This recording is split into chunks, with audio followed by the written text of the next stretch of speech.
Hi, I'm Anna, and we'll be continuing our discussion on female psychology as part 2. You were trying to win a verdict. You wanted her to stamp you as chosen so you could stop questioning yourself. Here's the moment everything quietly changes. The second you see that, you stop treating her attention like oxygen. You stop asking her to rescue your self-respect. Because a woman with options can feel when she's being used as a mirror. She can feel when you're not seeing her. You're watching yourself in her eyes. And nothing dries up desire faster than realizing you're not wanted for who you are, but for what you provide. Relief. When you're in that state, you become easy to manipulate without anyone even trying. Not because she's evil, but because your fear makes you predictable. You'll tolerate delays you don't like. You'll accept vague answers you wouldn't accept from anyone else. You'll keep showing up with a smile while your dignity quietly bleeds out.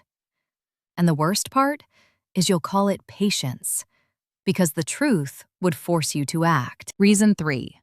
Women with options don't choose the man with the best lines. They choose the man whose emotional weight doesn't leak into every room. You can have charm, you can have looks, you can have status, but if your mood depends on her response, she'll feel it like a hand around her wrist. It's subtle at first. You're just excited. You're just really into her. But then it turns into the thing she has to manage. She starts choosing her words carefully. She starts softening honesty. She starts avoiding small conflicts because she can already sense you'll turn them into a crisis. And that's when you get confused because you think, I'm being good. You're texting sweet things. You're offering plans. You're being available. But what she's feeling isn't your sweetness. She's feeling your fear underneath it. She's feeling that your niceness is a negotiation. She's feeling that if she doesn't respond the right way, there will be consequences, even if the consequence is just you becoming cold, distant, or wounded. Here's what she watches when she's deciding. She watches how you handle disappointment. Not big betrayal, small disappointment. She cancels because she's tired. She doesn't match your enthusiasm. She forgets something you told her. She takes longer than usual to reply. And you have a choice in those moments. You can react like a man who has no center, or respond like a man who does. A man without a center turns every small disappointment into a referendum. He reads it as disrespect. He either lashes out or collapses. He becomes sarcastic, then claims it was a joke. Or he becomes overly understanding while secretly building a case against her in his head. He starts scoring points. He starts storing resentment. And one day it spills out, not as a clean boundary, but as a mess. A man with a center doesn't need to punish. He doesn't need to chase. He simply adjusts.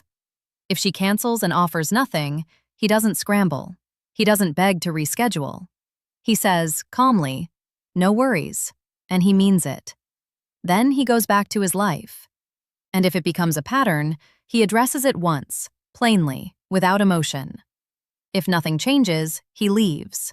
Not to threaten, not to teach, because his time isn't free, and he's not available for slow disrespect. This is the part nobody talks about. If she has a lot of options, she's always aware of what she could do instead of dealing with tension. She could go quiet. She could open an app. She could answer someone else. She doesn't have to fight for you. So if you want to be the man she chooses, you have to be the man she can't replace emotionally. And that doesn't come from trying harder. It comes from being rarer. Rarer means you don't need her to stabilize you. Rarer means you don't inflate her ego just to stay close.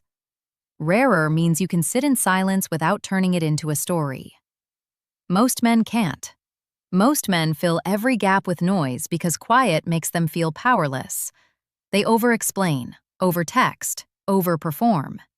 They think attention keeps a woman interested, but too much attention from a man who hasn't been earned yet feels like pressure disguised as affection. So you stop trying to be constant in her pocket and become consistent in her reality.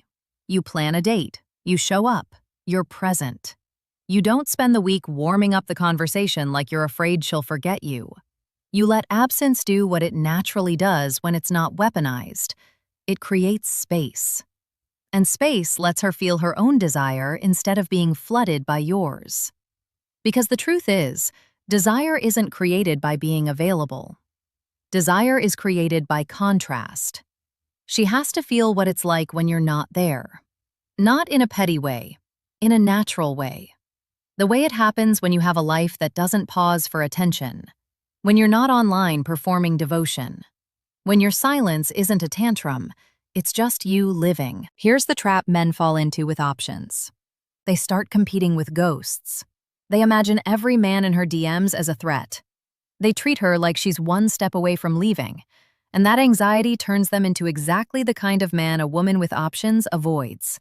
The man who makes her feel like she's always being watched, measured, policed. Competition energy is loud even when you pretend it's not. It shows up as subtle interrogation. Who are you with? Why were you online? Who liked your photo? It shows up as pretending you don't care while your tone says you do. It shows up as trying to lock her down early so you don't have to feel the uncertainty. But uncertainty is the price of real connection. If you can't pay that price, you'll always try to buy certainty with control, and control is where attraction goes to die. So you do something that feels almost illegal at first. You let her have options without making it your problem. You don't ask for exclusivity while she's still a stranger. You don't demand reassurance like a daily vitamin. You let her be free, and you watch what she chooses to do with that freedom. That's how you learn the truth about her. And that's how she learns the truth about you. Reason 4. Choose her back, with standards. Or you become a backup plan with hope. Hope is dangerous because it keeps you soft. It keeps you waiting. It makes you accept half effort because you're addicted to the possibility of more. She doesn't even have to lie to you. She can just stay vague. I like you, I'm just busy. I'm not ready for anything serious. I'm figuring things out. And because you want to be the exception, you stick around, donating attention into a situation that gives you nothing solid. A woman with options will often keep the men who feed her ego and release the men who feed her peace. Not because she's malicious, but because ego feeders usually accept low standards. They'll keep showing up no matter what. Peace feeders have boundaries. They require something real. And requiring something real means some women will lose interest because they weren't looking for real. They were looking for easy. Standards don't mean you act superior. Standards mean you don't pretend confusion is romance. Standards mean you don't accept inconsistency as mystery. Standards mean you don't keep investing in a dynamic that's quietly humiliating you. Because every time you accept crumbs, you train your nervous system to believe crumbs are love. And that training doesn't just affect her, it affects the next woman too. Here's the cold detail about making her choose you. You can't convince a woman to value you if you don't value your own time. You can't talk your way into being respected. Respect is a response to what you tolerate. If you tolerate being optional, you become optional.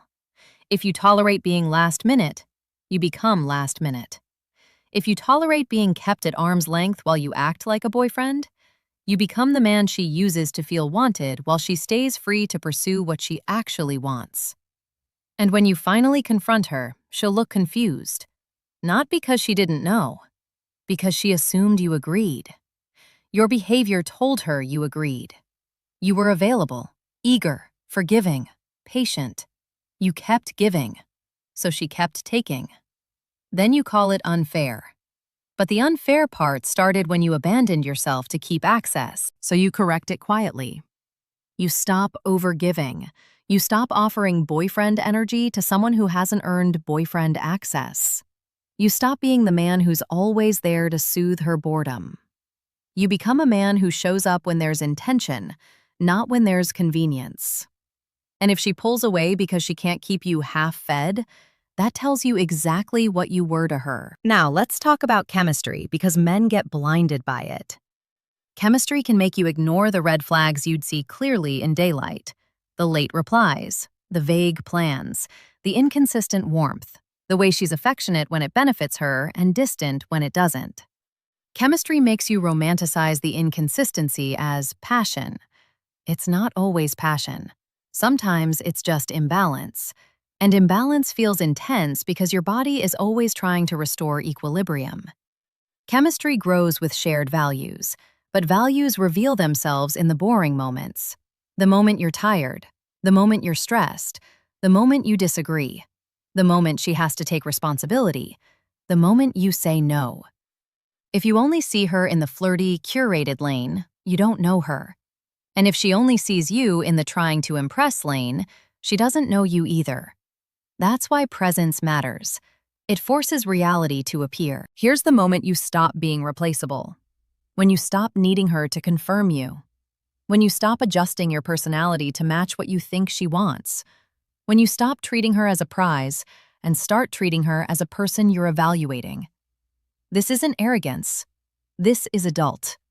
This is you remembering that her beauty isn't the only thing in the room. Your peace is in the room too. Your future is in the room too. Your self-respect is in the room too. And that's where the inward flip gets heavier. Because a lot of men don't actually want a woman with options. They want a woman whose options feel smaller than their fear. They want to feel safe. They want certainty. They want a guarantee. But life doesn't give guarantees, and relationships don't become safe through control.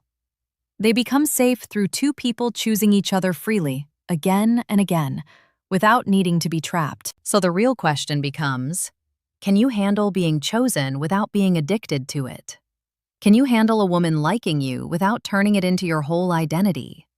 Can you enjoy her without handing her the remote control to your mood? Because if you can't, you'll ruin the very thing you want by squeezing it. You'll turn attraction into obligation. You'll turn connection into management. And eventually she'll choose distance, not because you weren't good enough, but because being close to you cost her too much energy. Reason 5. If it's not mutual, walk away, or you'll lose yourself slowly and call it loyalty. Mutual interest has a clean rhythm. She makes time. She follows through. She doesn't keep you guessing for days. She doesn't treat you like entertainment. She might be busy, but she doesn't make you feel like an interruption. When it's mutual, you don't have to decode every message like it's a puzzle. When it's not mutual, you can feel it in your body. The tight chest, the constant checking, the way you feel a rush when she finally replies, like your system got its fix. That's not love. That's relief. And relief is addictive. You start chasing the next hit. You start doing more, hoping for the warmth to return. And because it returns sometimes, you stay. Intermittent warmth is the most dangerous kind, because it keeps you hopeful while it drains you. Walking away isn't about punishing her. It's about ending the addiction. It's about refusing to live on crumbs. It's about choosing the version of yourself who doesn't beg quietly behind a smile. When you leave with anger, you leave a door open. When you leave with calm, you close it. And that calm is what changes you. It's what makes you dangerous in the best way. Not because you dominate, but because you don't abandon yourself for access. And here's the final dissent, because the title is the wrong question. How do I make her choose me?